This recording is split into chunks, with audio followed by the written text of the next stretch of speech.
Everyone thought she was just an intern, until one moment exposed the truth they never saw coming. Before the week ended, the most powerful executives in the building would lose everything, because of the person they ignored. If you love gripping emotional stories with real twists, stay with this one till the end, and don't forget to follow for more. The elevator doors slid open with a soft hiss, and a young woman stepped into the 27th floor of Stanton and Rowe Global Holdings. The floor hummed with the energy of the country's most ambitious executives, yet her presence barely stirred the air. She moved quietly, calm, composed, almost invisible. Her name, for now, was Amara Johnson. A 24-year-old summer intern, wearing a simple blouse, flat shoes, and carrying a second-hand laptop bag that looked older than her. Her posture was straight but unthreatening, her steps measured, her eyes soft yet observant. She radiated no authority on purpose. That was the point. She walked through the glass doors of the main office, and no one looked twice. A few glanced long enough to note her brown skin, her natural curls pulled into a neat bun, and the polite half-smile she offered as she passed by. Beyond that, she was dismissed, filed in the mental category of new girl, intern, someone I can tell what to do. Perfect. Amara approached the front desk where a receptionist, Lila, typed aggressively into her keyboard without lifting her eyes. "Good morning," Amara said softly. Lila blinked at her, annoyed at the interruption. "Name?" "Amara Johnson. I'm starting my internship today." Lila looked her up and down, but didn't bother hiding her skepticism. "Right. One of ours last-minute additions." She slapped a visitor's pass into Amara's hand.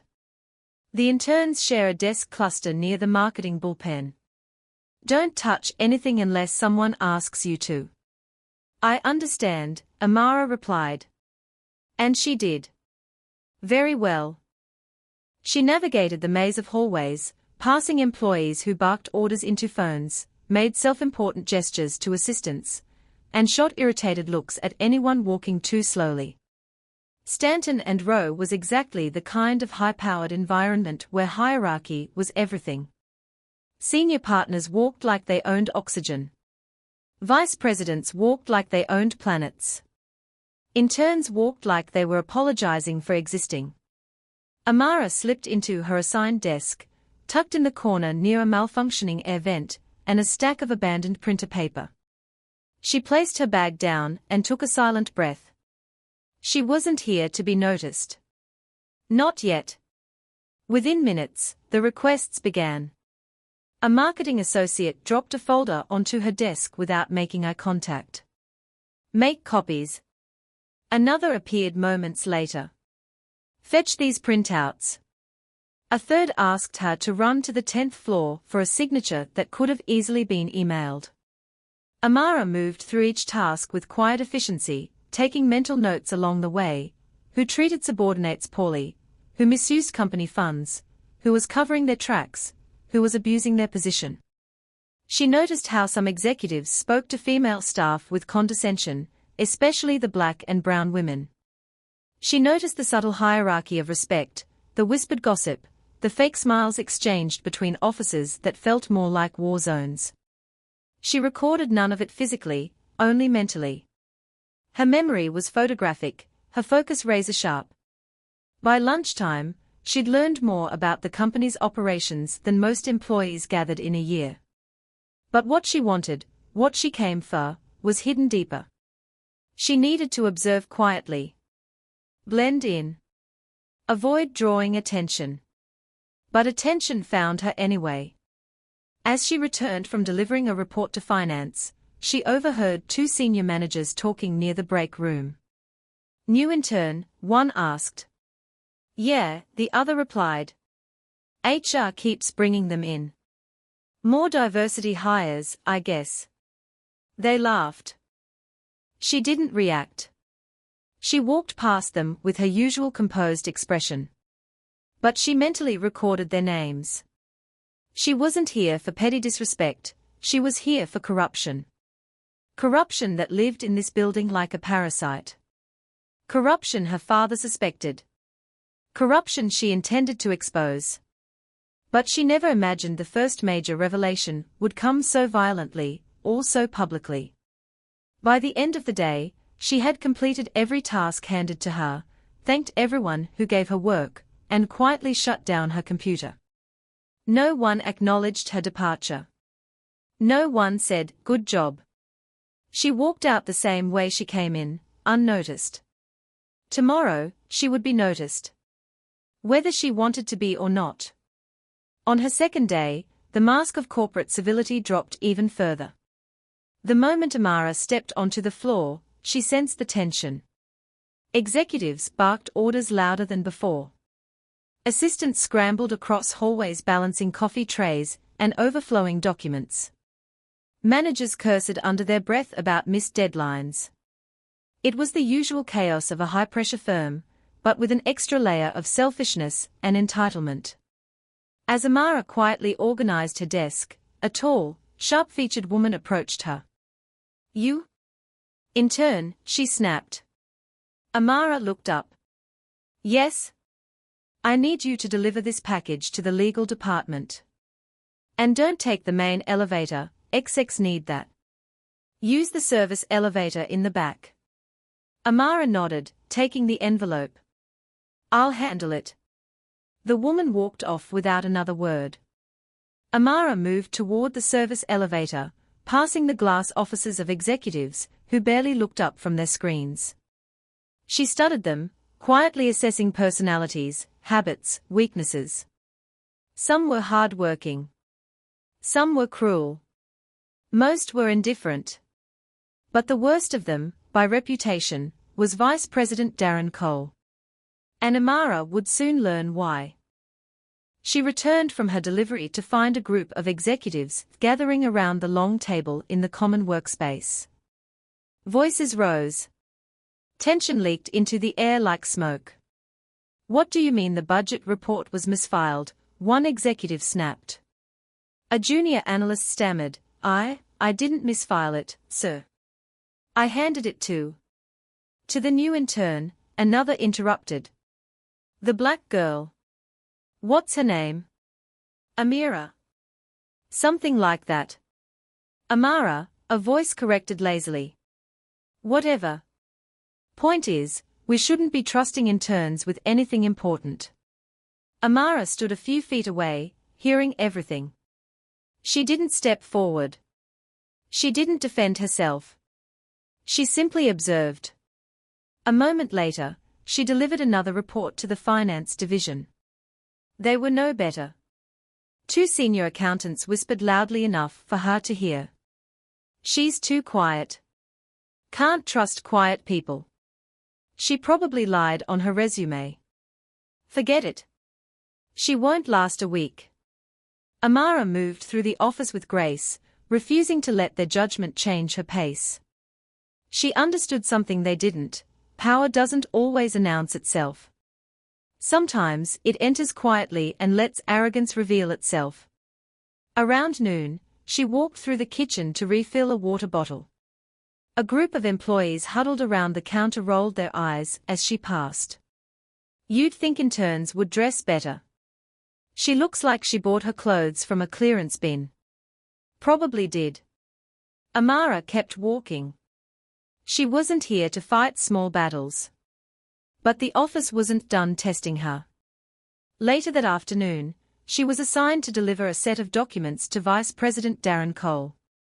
His office was on the highest floor, surrounded by marble walls and tinted windows, an unnecessary fortress of ego.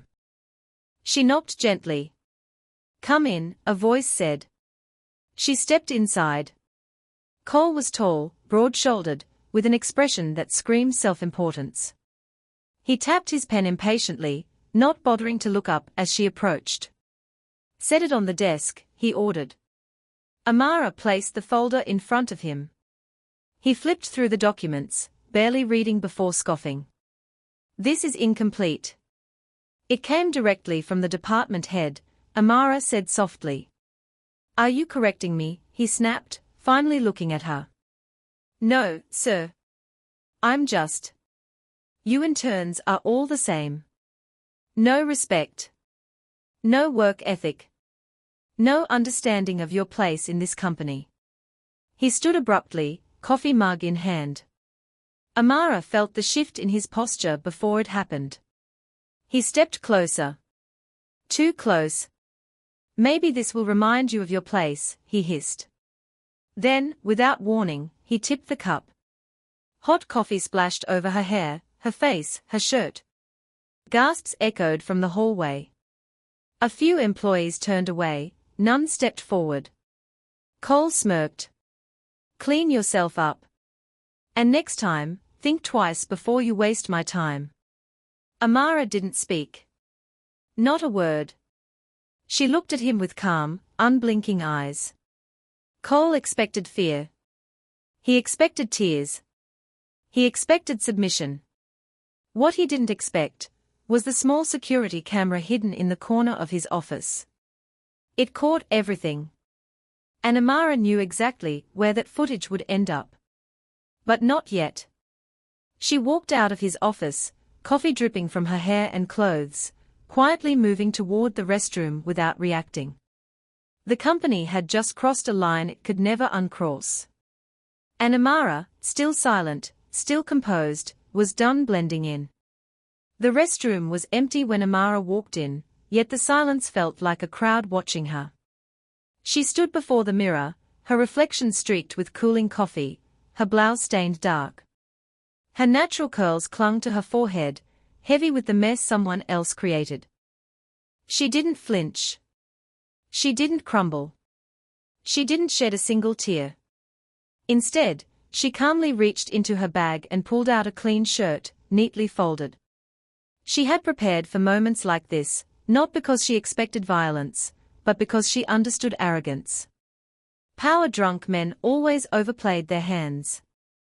She changed slowly, methodically. As she buttoned her fresh shirt, someone pushed the door open. Lila, the receptionist. When she saw Amara, her eyes widened, and she gasped. He did that to you, she whispered. Amara didn't confirm or deny. I'll be fine. Lila hesitated. She glanced at the coffee-soaked blouse, then at Amara's face. Most interns would have quit after that. Amara simply replied, I'm not most interns. She folded the ruined shirt into her bag. When she returned to the office floor, conversations halted for a moment. People stared, waiting for reaction, rage, panic, tears, anything that would validate their expectations. Instead, she moved to her desk and quietly resumed work. The stillness of her reaction unsettled them more than an outburst would have. Half an hour later, the shift began. A single phone call. One sentence. That was all it took. She stepped into the hallway, dialed a number, and when the call connected, she spoke calmly. It's time. That was it. No anger. No screaming. No explanation. Within minutes, the atmosphere on the 27th floor shifted. Executives began receiving automated flags from compliance. Department heads were asked to submit 3 months' worth of expense reports. Assistants whispered frantically about sudden audit orders. An IT alert went out requesting immediate access to executive email archives. Employees sensed something was coming. Something big. And it started with a quiet intern who returned from humiliation without breaking. By late afternoon, the footage from Darren Cole's office had already been extracted, encrypted, and sent to a private recipient in a penthouse overlooking the city. The person watching that video wasn't shocked. He was disappointed. And he was the one who had put Amara in that building in the first place. Cole had no idea that the intern he assaulted was the CEO's daughter. No idea that the quiet footsteps he ignored were walking him directly toward his downfall. No idea that the camera catching his cruelty was installed on the orders of the CEO himself. When Amara returned to her desk, she opened a blank document and typed only 5 names. 5 executives whose behavior she'd witnessed. 5 individuals whose actions aligned suspiciously with internal inconsistencies flagged months ago. 5 people who thought they were untouchable. She saved the list. Tomorrow, the real dismantling would begin. By Wednesday morning, the entire office buzzed with rumors. Whispered theories floated across hallways like smoke. Audits weren't random, IT wasn't acting alone, and compliance didn't wake up one morning craving paperwork. Someone had triggered this. But no one suspected the intern sitting quietly at her desk, typing with steady precision. At 10 o'clock sharp, the first executive was removed from the building. Security approached a senior director at his desk, whispered something in his ear, and then escorted him out as he protested loudly. His departure sent shockwaves through the floor. What's happening? Why him? Did someone report him? People panicked, but Amara kept working. 15 minutes later, a second executive was called downstairs. Then a third. These weren't interns or low-level staff, they were powerful decision-makers, the kinds of people who barked orders and claimed credit for other people's work. And they were disappearing one by one. The tension thickened as employees noticed a pattern. Each escorted executive had been involved in unethical behavior everyone had whispered about, but never dared confront. The firings were precise. Surgical. Around noon, the chief operations officer stormed into the bullpen, red-faced and sweating. Everyone, listen up, he announced. Compliance is conducting a routine internal review. No need for panic. The room stayed silent. Everyone recognized damage control when they heard it. Meanwhile, Amara received an email with one line. Boardroom. 2 p.m. Private session. She locked her screen and rose from her seat. As she walked, several employees glanced at her, confused by the curious sense of purpose in her steps. Interns weren't summoned to private boardrooms. Not unless they were in trouble. But Amara wasn't in trouble. She was about to reveal the truth. When she entered the boardroom, the atmosphere shifted instantly. Top-floor executives sat around a long polished table, tense and sweating. They had all watched the footage of Cole dumping hot coffee onto her. They had watched the look in her eyes when she didn't retaliate. They had seen the moment they realized she wasn't afraid of any of them. Amara took her seat at the head of the table. Her father, the CEO, sat silently to the side. Not at the head. That seat, today, belonged to her. He gestured for her to begin. Amara opened a laptop and activated the large screen behind her. A series of documents appeared, financial inconsistencies, unauthorized transactions, hush money transfers, hostile workplace complaints buried by senior staff. The room erupted in panic. Cole burst in moments later. This is a mistake. She's just an intern. Amara clicked a button. Footage of him dumping coffee on her filled the screen behind her. The boardroom went dead silent. Cole turned pale. She's not an intern, the CEO said quietly. She's my daughter. Cole staggered. Amara stood. And I'm here to finish what I came for. She detailed every inconsistency she observed. Every misuse of company funds. Every violation of worker rights. Every pattern of discrimination, exploitation, and financial misconduct. Her voice was calm. Controlled. Unshakable. When she finished speaking, she turned to Cole. You humiliated me publicly. But that isn't why you're losing your job today. You're losing it because you're corrupt, unethical, and dangerous to the people who work here. Security entered the room. Cole took a stumbling step back. Wait. There is no waiting, Amara said. You're done. He was escorted out. This time, the hallway didn't look away. They watched. And they understood. The quiet intern had just ended a vice president's career with a single sentence. Thursday was not a workday, it was a reckoning. Word of the boardroom confrontation spread like wildfire through every corner of the company. No one knew the full truth, but everyone sensed a shift in the company's balance of power. Not just a shift. A collapse. Amara arrived earlier than usual. She walked through the lobby, past employees who looked at her with awe, confusion, and disbelief. For the first time, they didn't ignore her existence.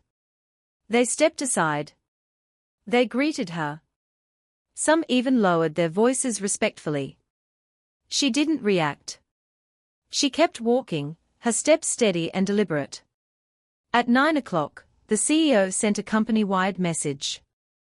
Mandatory all-staff meeting at 10 a.m. Employees gathered in the auditorium, filling every seat. The air vibrated with curiosity. When Amara stepped onto the stage beside her father, whispers erupted. "That's the intern." "No, she's someone else. She's the reason the execs were fired." The CEO began with a heavy tone.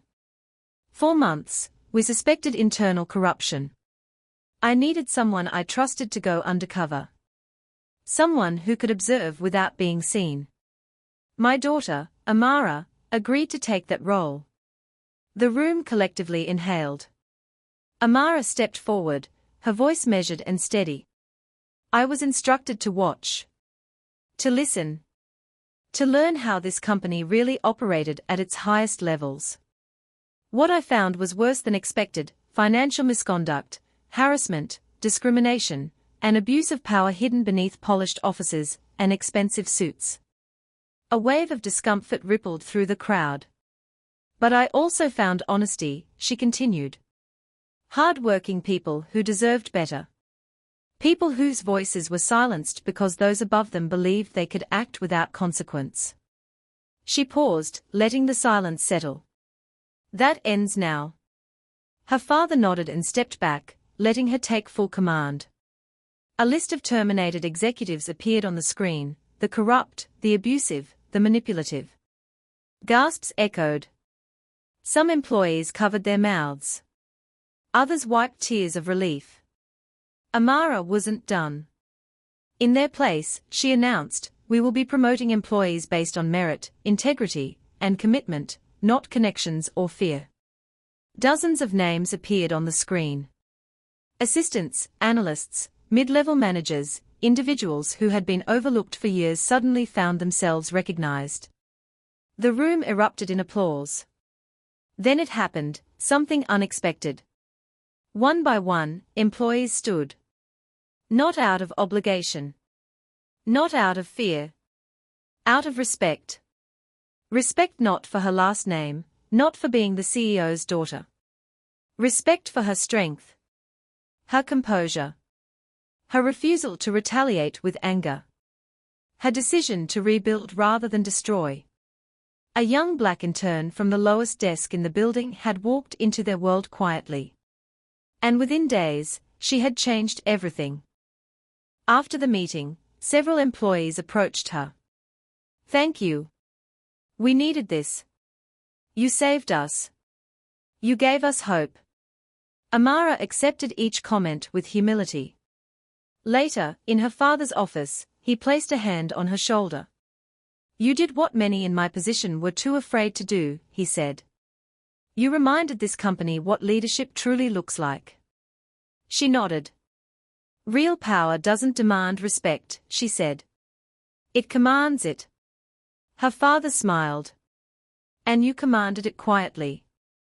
Amara looked through the glass wall of the office into the bustling company she had helped rescue. For the first time, she allowed herself to breathe fully. The transformation was complete. The quiet intern was gone. In her place stood a leader. By midweek, the company had transformed into a silent battlefield. Emails pinged, meetings were rescheduled, and executives who once sneered at her suddenly became tense and cautious. The vice president who had poured coffee on her was summoned to a private boardroom. Security footage, financial audits, and witness statements formed an unassailable case against him. One by one, other executives faced termination or investigations for bribery, harassment, and embezzlement. No one dared question her authority.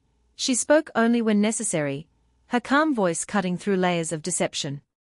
The arrogance that once ruled the hallways crumbled under scrutiny, and the staff, who had been overlooked, found their integrity recognized and rewarded. By Friday afternoon, she stood in the same office where she had first arrived as an unnoticed intern. Now, she outlined a new company structure, promoting honest employees and implementing strict codes of conduct. Departments once mired in corruption now operated transparently. Her calm leadership inspired respect without a single raised voice. She didn't boast or seek revenge. Her strategy was simple but profound: quiet, deliberate accountability. The company, once fractured by arrogance and deceit, began to rebuild on a foundation of truth and integrity. The week ended not with celebration, but with transformation. Real power, she demonstrated, doesn't demand attention, it commands respect through action. It doesn't seek revenge, it enforces accountability. Her undercover mission revealed that silence can be more powerful than noise, patience more potent than aggression. The intern everyone ignored had become the most influential voice in the building, proving that true strength lies in composure, strategy, and unwavering commitment to truth.